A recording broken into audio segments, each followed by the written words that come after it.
It's the Michael Patrick Leahy Show, broadcasting live from downtown Nashville. Now, here's Michael Patrick Leahy. Welcome back, and we are delighted to welcome to our Newsmaker line a very good friend, John McLaughlin, one of the best pollsters in the country. Has been a pollster for Donald Trump for, I don't know, a decade. How long have you been a pollster for Donald Trump, John? I've advised him since 2011. Wow. Because he thought about running in 2012, and we wrote a plan, but he decided to wait 4 years, which was good. Worked out well. It worked out great. All in good time.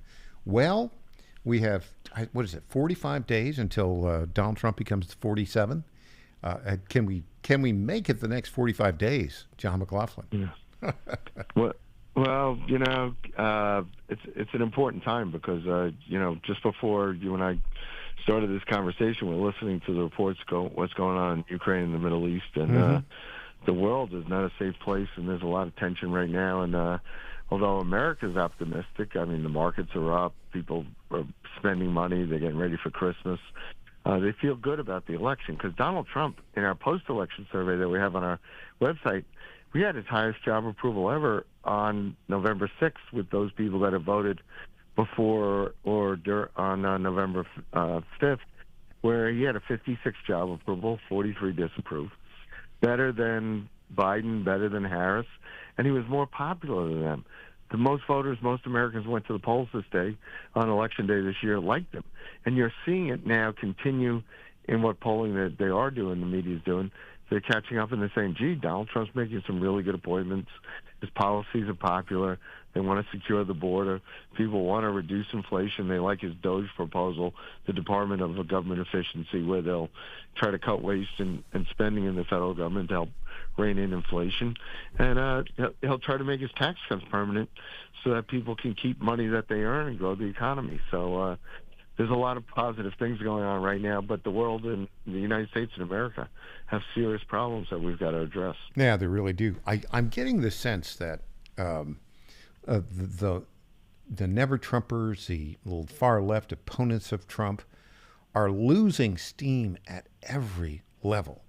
You see all the the reports of MSNBC viewership, plummeting, CNN plummeting, and people all across the spectrum of political views, except the far, far, far left, Donald Trump is a likable guy, and right. I think that's coming across, don't you? Yes, and that was when you look at the way the media, the mainstream legacy media covered the campaign. Brent Bozell at the Media Research Center released a study from the time Harris was picked till Election Day. She got 85% positive press for her, 79% negative coverage of Donald Trump. This is a person who was shot in the ear by an assassin's bullet, and by the grace of God lived. And they couldn't even find positive things to say about him. Really? And when when you look at everything that was thrown at him, he's such a historic president. And he they impeached him twice. They tried to take away his wealth. They tried to put him out of business. They tried to put him in jail. 4 separate cases that the majority of Americans think were political and were done to stop Donald Trump. That's according to our polling that we posted on our website, McLaughlinOnline.com.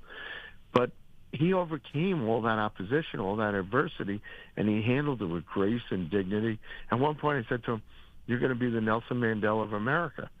And he started saying that at his rallies. It made me know. But it's true. I sense, and you know him very well, John. I've interviewed him a couple times. He's always been a terrific interview for me, at least. And what people don't know about Donald Trump, it seems to me, the guy really listens. He really listens. I think that may be the salesman in him. He's probably one of the best salesmen ever in the history of America. But if you're a salesperson, you have to understand what the person in the room who you want to sell something to, you have to understand what motivates them. He's very, very good at that. I noticed this, and I don't know what the last time you talked to him, but he seems to have a level of confidence and ease now that's higher than I've ever seen before. Your thoughts on that, John McLaughlin? That's true. I saw him before Thanksgiving. I was down at Mar-a-Lago, and I saw him for a little while, and it was he was determined, and he wanted to win the presidency, and he didn't have to run. And ironically, during January 6th, I mean, I've kidded him. I said, you realize you might be the first person since FDR to win 3 presidential elections in a row. we just don't know about the. It's the true, one in the actually. middle. Yeah, it's true. But it's like he really cared about what they were doing to this country, and I saw him during the January 6th impeachment hearings. I was down there delivering a poll. I said, it's strange, but it 2/3 of the Republicans want him to run again, in spite of here he is being impeached again as a private citizen, and the Republicans are saying, no, he was a good president. We want him to run again, and I said to him, this is a lot like Reagan when he went through with Jimmy Carter, where granted Reagan lost the nomination in '76. By the time Carter had failed in 1980, a lot of Republicans thought, well, we should have picked Reagan last time. We're going to pick him this time. And he won in a landslide. Similarly, he got 50% of the vote to Carter's 43 and Anderson's 7. This is really, because I said to him, when Biden fails, there'll be buyer's remorse and they want you to run again.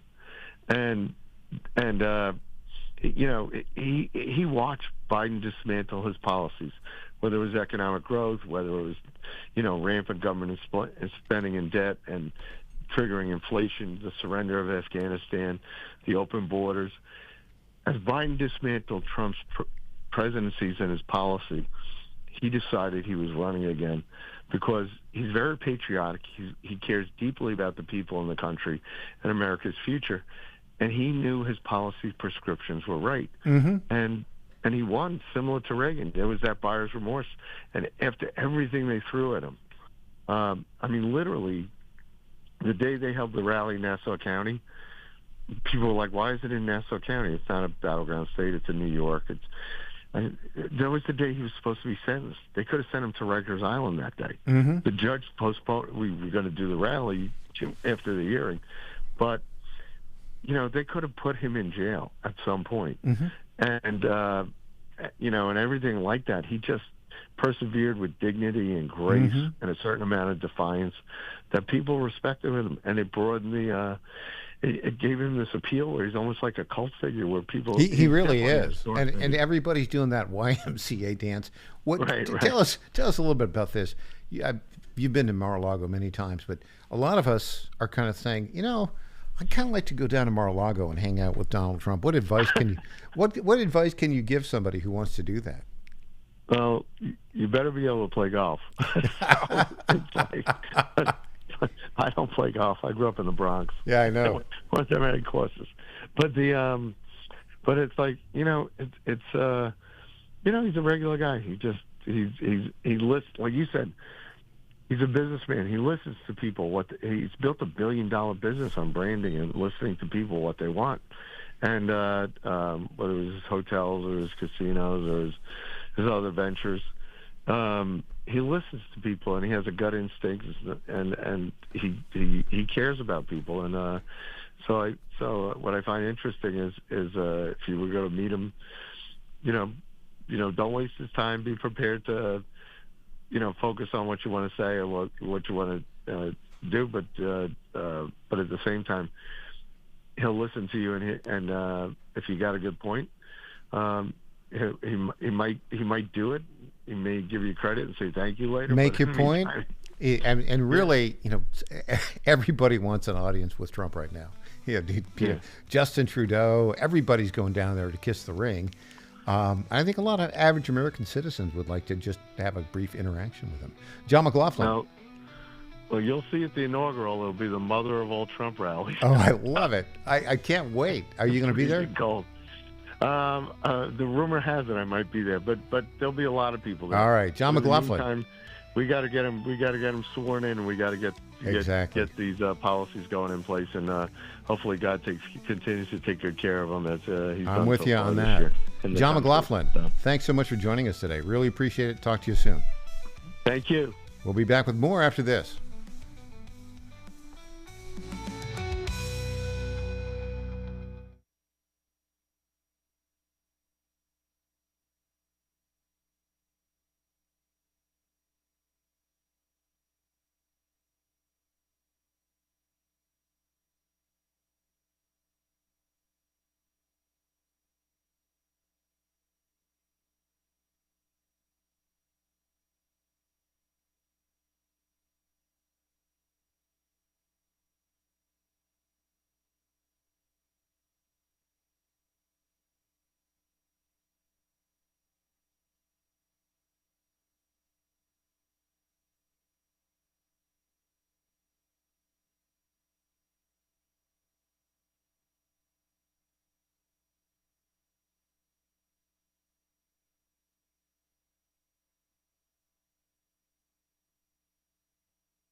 Hey there, this is Lenny McGill, founder and CEO of The Glock Store. As a proud sponsor of this show, you may have heard Michael Patrick Leahy mention us a few times over the past 4 years. But today, it's me on the radio telling you how pleased we are to be associated with Michael Patrick Leahy and his dedication to the highest levels of professional journalism. Michael Patrick Leahy has been threatened with jail time in bringing the true facts about that Nashville Covenant shooting to his listening audience. Michael Patrick Leahy, you keep doing what you're doing, and we here at the Glock Store will keep sponsoring your show for the good of Nashville and the entire country. And I'm personally inviting all of your listeners to come visit and shoot at the Glock Store. It's where Michael Patrick Leahy learned to shoot a gun for the first time and where he bought his own personal Glock 19. I'm Lenny McGill, founder and CEO of the Glock Store here in Nashville, just minutes from the airports, worth the drive from anywhere, and a proud sponsor of Michael Patrick Leahy and the Tennessee Star Report. Welcome back to the Michael Patrick Leahy Show. Now, here's Michael Patrick Leahy. Welcome back. In this segment, we're going to talk about the oral arguments made yesterday at the Supreme Court in this case of United States v. Scarametti about the transgender, quote, care issue. I'm going to start off, we're going to play some of the clips here. If you want to listen to it, I'd strongly recommend that you go and listen to it, okay? Because you can just go to cspan.org. I think we'll post that, actually. We'll post the entire argument, 2.5 hours of audio clip. We'll post that at the Tennessee Star, TennesseeStar.com. It'll just be the audio file. Probably have a headline saying this, the C-SPAN audio file. But we'll get that up probably, a little bit after noon today, I think. But it's worth listening to. It's very interesting. We'll get to that audio here in just a second. By the way, if you want to call in, weigh in on this case, our number is 615-649-8477, 615-649-8477. Tell our intrepid producer, Patrick, your name and where you're from, and just, boom, be right on point. Now, I want to start off with this. There's something called SCOTUS blog. I highly recommend it if you're interested in analysis of cases before the Supreme Court. Now, it is a little bit, how can I say this? Most of the legal community is very much, I would call it center-left at best, right? Amy Howe is a former Supreme Court clerk. That's a prestigious thing to do, by the way. The way it works is, they have 9 Supreme Court justices, and each gets 4 clerks, and they hire them typically from the top law schools in the country, and they help them write their decisions. And they work, like these kids work, nonstop. It's a terrific entree, by the way, if you want to have a legal career at the very top level. Some famous people have been Supreme Court clerks. John Eastman, for instance, was a clerk for Clarence Thomas, as was Laura Ingraham. I don't know if you knew that. Yeah, Laura Ingraham was a clerk. She went to the University of Virginia Law School. And so mostly they'll go to like the top 10 law schools and pick somebody out to be a clerk. Now there are some, so you're talking, Harvard, Yale, Columbia, the usual suspects. Look, hey, I think what they need to do, you ready? You need to reach out to the Nashville School of Law. That's a part-time night law school here in Nashville. That is terrific. And pick somebody from there to be a Supreme Court clerk. Anyways, so the clerks, the attorneys that work for a Democrat administration in the Department of Justice, they're all going to be center-left. It's unpredictable. It's totally predictable. And this analysis by Amy Howe, she kind of fits in that category. But she's very conscientious in her report. Let me just start with it, and then we'll play a little bit of the clip from the audio. Headline: Supreme Court, this was published yesterday, by the way, at 4:06 p.m. And the argument started yesterday at 9 o'clock and went on till about 11:30, I think, is when it went. A headline: Supreme Court appears ready to uphold Tennessee ban on, quote, youth transgender care. Again, headline. It's not youth transgender care. It's youth gender destruction. That's what they're prohibiting, okay? And one of the things that we want to do is change this whole thing from this whole language, gender affirming care. It's gender destruction. Evil. That's what this is. Here we go. During almost 2.5 hours of debate on Wednesday, nearly all of the court's conservative majority expressed skepticism about a challenge to Tennessee's ban on puberty blockers and hormone therapy for transgender teenagers. And remember now, the law, SB 1, also prohibited genital mutilation of teenagers. 3 transgender teens, their families, and a Memphis physician, along with the Biden administration and the ACLU, by the way, contend the law, again, violates the Constitution's guarantee of equal protection and should be examined with the higher degree of legal scrutiny required in such cases. But Tennessee counters that it is simply exercising its power to regulate the practice of medicine for all youth. It is not distinguishing based on a patient's sex. Okay, now, the Equal Protection Clause. It's in the 14th Amendment, and you have to do mental gymnastics to see how it fits here. But that's what they do. That's what the Department of Justice under the Biden administration is doing. Elizabeth Prelogar, Prelogar, she's been the Solicitor General of the United States. That's one who makes the arguments in the Supreme Court since 2021. And we've got a little bit extended of her talking at the very beginning of this case. And then we'll hear from Matthew Rice, the Tennessee Solicitor General, who did an excellent job, I thought. So let's go. We're going to continue with Elizabeth Prelogar. SB 1 leaves the same medications and many others entirely unrestricted when used for any other purpose, even when those uses present similar risks. The Sixth Circuit never considered whether Tennessee could justify that sex-based line. Because the Equal Protection Clause requires more, this court should remand so that SB 1 can be reviewed under the correct standard. I welcome the court's questions. Much of the latter part of your opening statement suggests that it seemed to suggest that there's an outright ban on this treatment, but that's not the case. It's really for minors. So why isn't this simply a case of age classification when it comes to these treatments as opposed to a ban, as you suggested in your opening statement? Okay, so I think that was Justice Clarence Thomas. I'm pretty sure that was. And which is interesting because he has notoriously not asked a lot of questions. But he's one of the most senior, he is the most senior justice on the court. He was confirmed back in 91, so that's a long 33 years he's been on the court. Maybe he was confirmed in 1990. Anyways, it's a great question, and let's hear the answer from Elizabeth Prelogar. It's certainly true, Justice Thomas, that the statute classifies based on age, but it packages that age classification with a sex restriction and says that for all adolescents, you cannot take these medications if they're inconsistent with your sex. So I acknowledge that the state so far has not banned this care for adults, although I think that the arguments it's making that this isn't a sex-based line in the first place would equally apply in that context. But the court has likewise made clear that when you classify on the basis of multiple characteristics, you can't avoid heightened scrutiny just because you have a non-protected characteristic that accompanies the protected one.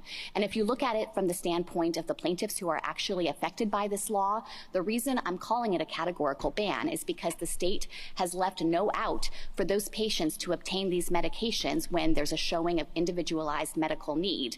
And that is, I think, a stark departure from how the state ordinarily handles issues related to measuring risks and benefits, even in the pediatric context. Well, is there no difference if a girl takes testosterone or if a boy takes testosterone? So the district court specifically considered this question in detail and found that with respect to the risks that the state had identified, it was not substantiated that there would be unique risks associated with the cross-sex use of the hormones. Is there no physiological difference? Certainly, I understand that there are biological differences between males and females, but when it came to the specific risk factors that the state was focused on, what the district court found is that many of those risk factors would exist regardless of the birth sex of who is taking Okay, the go, dude, let me just stop. Okay, did you see the clever thing that the Solicitor General tried to do there? The district court found. Well, yeah, but the that was overruled by the circuit court, folks. Okay, so and this is argument that there's no difference between using testosterone for girls versus boys. That's ludicrous, and Clarence Thomas really honed in on that. Here we go, more on Thomas, I think. Here we go. Interested in whether or not there is a difference in testosterone and its reaction in a male as opposed to in a female, and vice versa for estrogen. So if you take hormones, they will prompt the development of secondary sex characteristics in whether you're a male or a female. If you take testosterone, you might develop a deeper voice register. You might have facial hair growth. And in fact, that's one of the intended effects of these treatments because that can be critical to helping manage gender dysphoria that transgender adolescents. Helping manage gender dysphoria. No. Okay, let's be honest. What they call gender dysphoria is simply mental illness, folks. And it's not managing mental illness. It's making it worse. All right, we'll get back to that in a bit. But up next, Tom Pappert with the Monty Python response of Metro Nashville Police Department to our ongoing inquiries about the investigation into the Covenant Killer Manifesto. Back after this.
Welcome back to the Michael Patrick Leahy Show.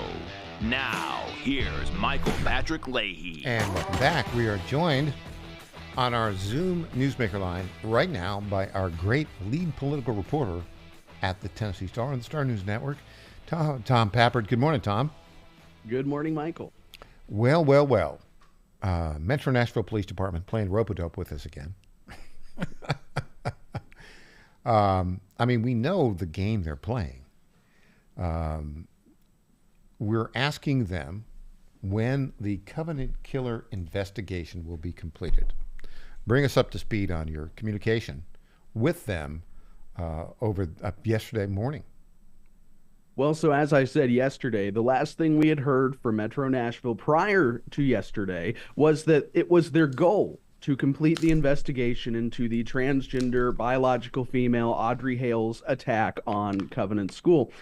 Yesterday afternoon, Metro Public Affairs Director Don Aaron replied, quote, "The investigative work is complete. The lead detective continues to document all of the work. I do not have a hard date and time certain." So it seems as though their goal of completing this investigation to an attack that happened in March of 2023 by January of 2025 may no longer be realistic, Michael. It's a sliding deadline. It's a goal that keeps moving down the goalpost. Look, this is a bit of kabuki theater. They don't want to release this thing. And I have a theory. Would you like to hear my theory? Oh, I'm waiting with bated breath. So, the FBI swooped in on this like immediately. They were in that afternoon. They were in the killer's house. We have the inventory list where they were there with Metro Nashville Police Department collecting all of these information. It's right there on the inventory list. We have it. We've published it. You published the story back in June of this year. And I think it's quite true, as Kash Patel said, as he told Glenn Beck back in December of last year, that the FBI has told them don't release this because, well, the because is they've got this policy on, quote, legacy tokens, right? Which is they don't want any information that's going to reflect badly on the transgender community. That's the bottom line. And the FBI is holding over them all of the extra money that the feds give Metro Nashville Police Department. That's what Kash Patel said. So I think the game of rope-a-dope. Here's my theory. Ready? Get your reaction to it. Don Aaron, who is a good guy in terms of, he's a good guy working up for a local agency that's covering this up, right? And that's the job he's being told to do. So he's playing rope-a-dope with us, which is, every 2 months we send him a question. When is this investigation going to be complete? And he'll respond, well, the goal is to get it done, by X date. And then we get to X date. Oh, well, the goal is to get it at X plus 2 months, and that's the game. They are afraid to release this document until Christopher Wray is out as director of FBI. And what they know, Tom, is that FBI will react negatively if they release it now with Christopher Wray as the director. Once Christopher Wray's out, I think they will release the report. What do you think? I think you're probably right, except they may, even after Christopher Wray is out, they may continue to resist because they know that the Trump administration is only 4 years, and even if Vance is brought in and he's elected, that's only going to give them 12 years. Nashville needs to worry, in my mind. They're worried about what the federal government might do in 15 years. What might they do in 20 years because they release this manifesto now? So I think that Nashville may drop their opposition once, of course, Trump takes office. But I have a hunch that this manifesto, the 1,000 pages of unhinged writings from Audrey Hale, I think it's ultimately going to be released by none other than Kash Patel and Pam Bondi. I agree. And so I think what will happen also, there's also, as you know, the U.S. attorney appointed under Biden here in Middle Tennessee is left. They've got an acting U.S. attorney.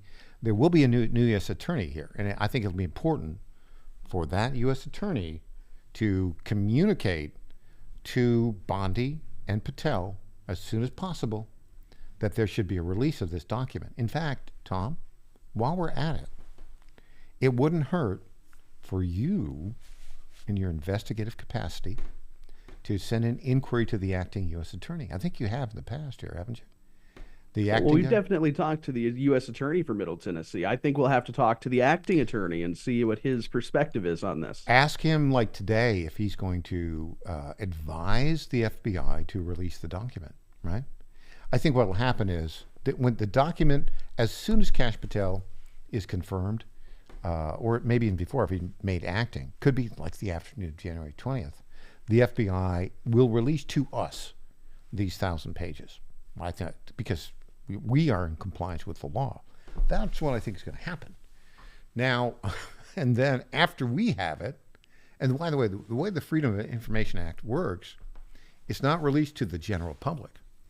It's released to us. We will have it. We've requested it. We've requested it. That's the difference. Yeah, we've requested it. The general public hasn't. So it will be in our possession. I've requested it individually. Matt Kittle, who used to be with us, requested it, and the Tennessee Star and Star News Digital Media, our company, the company I'm the CEO of and majority shareholder, we've requested it. So they'll release it to us, and then we'll have stories. I mean, then as soon as we get it, Tom, you'll have it. And then we will start writing stories.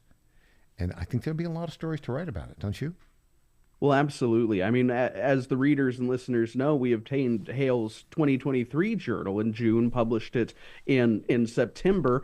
And the stunning revelations were almost never ending. It was like 3 weeks of pulling more facts out of this journal. I mean, the obsession over transgenderism was to be a little bit to be expected, but she was also obsessed with her middle school classmates and harbored some sort of parasocial romantic, just yearning to be close to them. One of them died in a car accident, made this have played a role. The facts that we learned from the most recent journal were stunning. And we learned in that journal that this all apparently began in middle school when she started writing. This is stuff that people should want out because it's going to teach us how to prevent these tragedies in the future. It's a common sense thing. And I look forward to the day that Kash Patel gives us the documents. Yeah. And I think everybody in the country looks forward to seeing that. And we will be the only outlet that has that information because the state case, I mean, just so you know, our request, we lost it in the Chancery Court here when the judge issued a ridiculous ruling in July claiming that there are two reasons why she wouldn't release the documents. Number one, in compliance with the Tennessee Public Records Act, there was an ongoing investigation, asterisk, right? And that's really in compliance with the Public Records Act. But then she said it would be a copyright infringement, asterisk.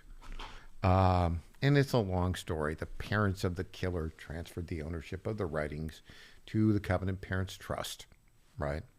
They claimed they had a copyright to it, except the 80 pages that we got legally in June, and then after we had all of our legal ducks lined up, we released it to the public in September. The threat of copyright infringement, we haven't heard from them yet. Why? Because they actually don't have a copyright, because they haven't filed for the copyright, right? So, but the point is, the state case, that appeal is pending. The brief arguments, I think, are going to be made sometime this month, and then the Court of Appeals here will take 3 or 4 months to decide it. So that won't, and then it'll be appealed up to the Supreme Court. That'll be like a year and a half on the state side. Okay. Our federal case right now it was just us, we're the only plaintiff in that one, is currently under consideration by Judge Alita Trauger, who's had all of these documents under review since like May, like 6 months in chamber review. It's a long in-chamber review. I don't think she's going to finish it before Trump is inaugurated. Your thoughts on that?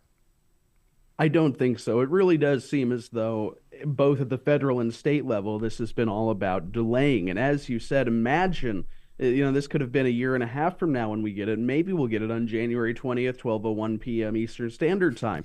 But the alternative, if heaven forbid Kamala Harris had managed to win, we would be looking at 18 months minimum to get an iota more of truth about what happened at the Covenant School on March 23rd, 2023, 27th rather. And instead, because the American people stood up and elected Donald Trump, the American public are hopefully going to know within 60 days.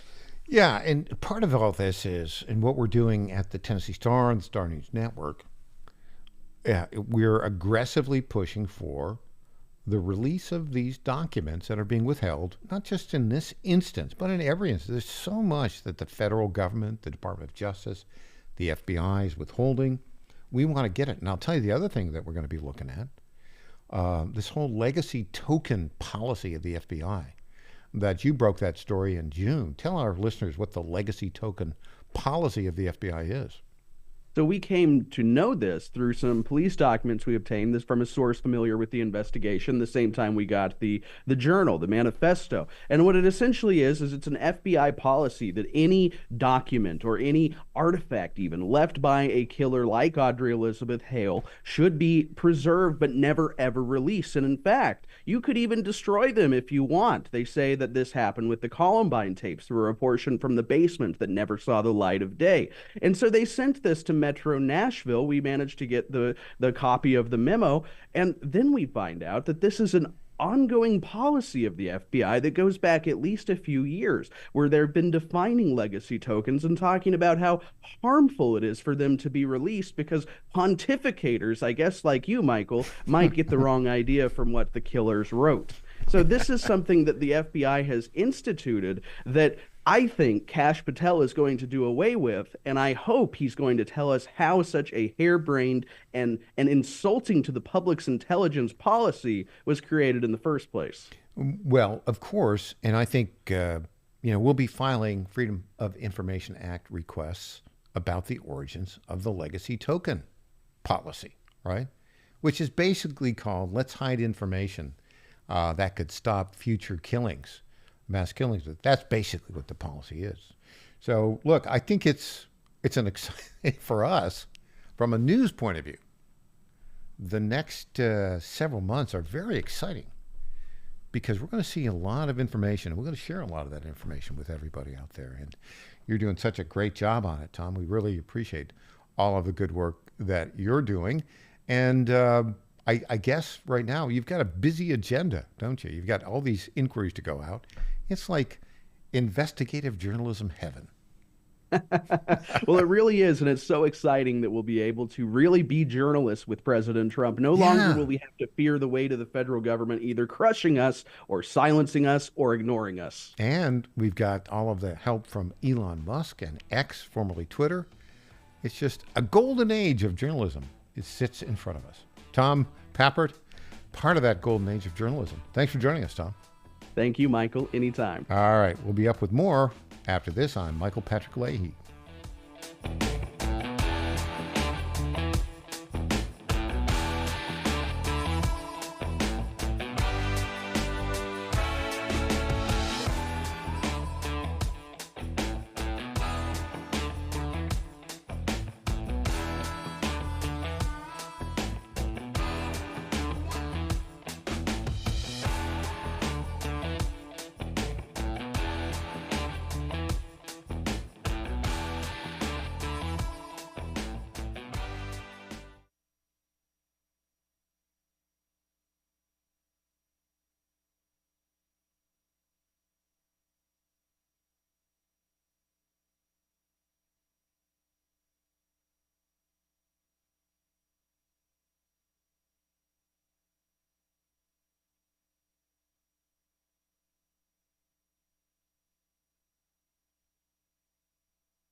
My fellow Americans, I was this close, very close, to buying from the lumber yards. These are sick people.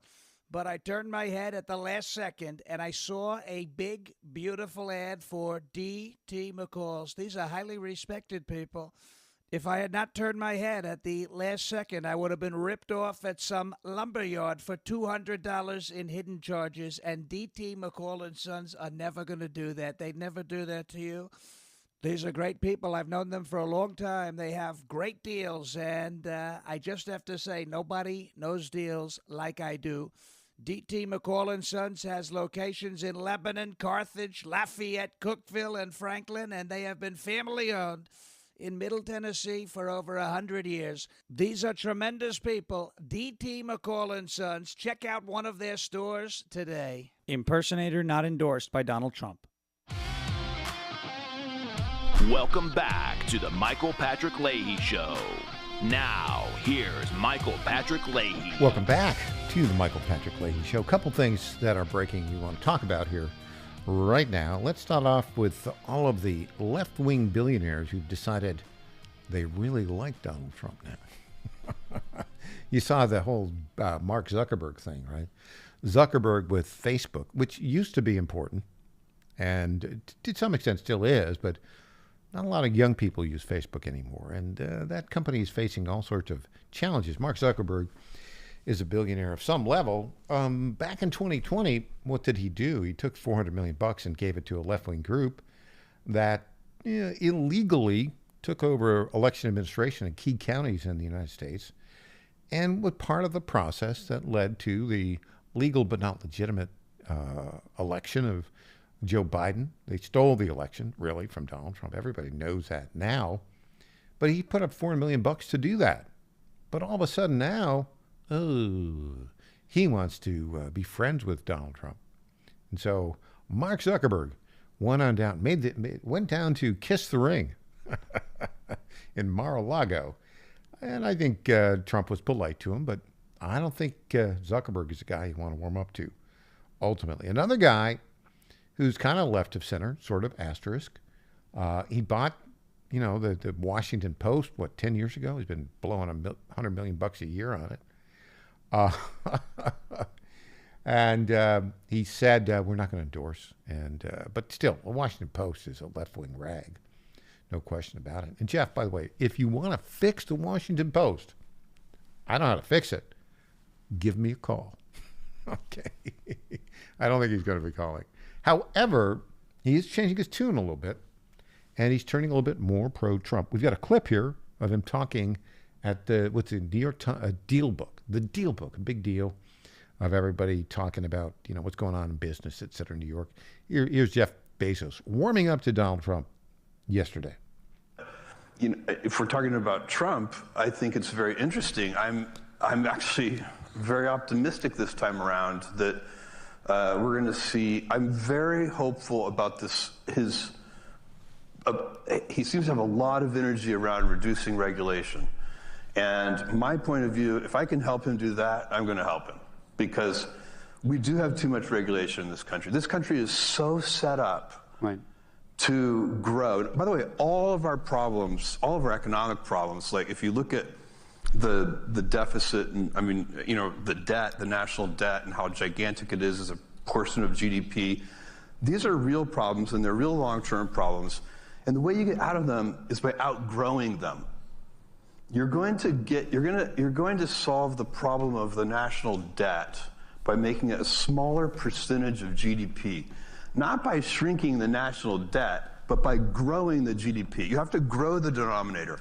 And that means you have to grow GDP at 3, 4, 5% a year, and let the national debt grow slower than that. If you can do that, this is a very manageable problem. So we need a growth orientation in this country. This is the most important thing, a growth mindset. And we are the luckiest country in the world. We have all these natural resources, including energy independence. We have the best risk capital system in the world by far. So, people get confused about why does the United States have so much venture success, so much entrepreneurial success? Why are the big tech companies here and not somewhere else? What's really going on with all this dynamism in this country compared to what we see around elsewhere in the world? Right. And there are a bunch of reasons for that, but the biggest one, 8 of 10 points there, is that we have better risk capital. So it's not the bank. We do have better risk capital, and Jeff Bezos benefited from that. That's how he started. And you know how much money they put into Amazon? They put in a huge amount of money. I think it was like $1 billion was put into Amazon before it turned a profit. And they didn't turn a profit for like, 7, 8, 9, 10 years? It was a long time. And that was risk capital that believed in his vision. Now, he's done extraordinarily well since. However, notice all he's focusing on is reducing regulations. Well, there's a lot more that needs to be done besides reducing regulation, reducing spending, of course. I have to do this aside. Wouldn't you love to be? I think we need to get this show. We need to have let's do a 3-hour podcast. We'll get Elon Musk and Jeff Bezos here in with us, and we'll talk about. They're both interested, obviously, in entrepreneurship. They're both billionaires at a high level, and they both want to go to Mars. They want to do the whole rocket thing. Now, Elon Musk, since he's an engineer as opposed to a financial guy, which is what Bezos is, Elon Musk has created SpaceX. I mean, he started it back in 2002. That guy is winning in the space race. I mean, all these rockets are launching all these satellites. Jeff Bezos, the Blue Origin company he put together, not doing quite so well. And in fact, they've kind of have a little bit of, I know this will shock you, personal rivalry on that one. Yeah, are you shocked by that? I'm not. I think it would be fun. It wouldn't be a food fight, but it would be interesting. They're both interesting guys. But the guy we align with more ideologically, of course, is Elon Musk, because he bought Twitter, turned it to X, and now free speech lives in America. All right, that does it for this hour. When we come back in the Tennessee bonus hour, we'll be joined by Mark Pulliam, the great attorney, and whose blog is The Misrule of Law. We'll talk about the Supreme Court arguments on the transgender case and the success of Robbie Starbuck. I'm Michael Patrick Leahy, back after this.